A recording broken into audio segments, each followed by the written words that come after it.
Hola, som Alba i Elx de Mat i ara farem el nostre videomat.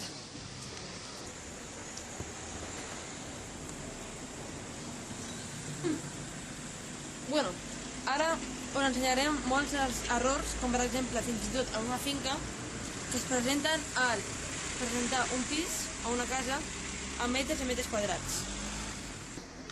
Com per exemple, en aquest cas que veiem, surt 60 metres de vivenda.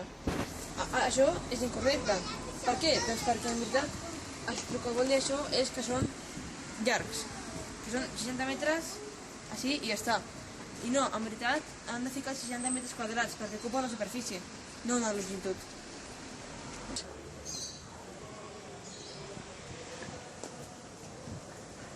I amb això volem demostrar que no ens estan venent una superfície, sinó una línia recta amb punt i final.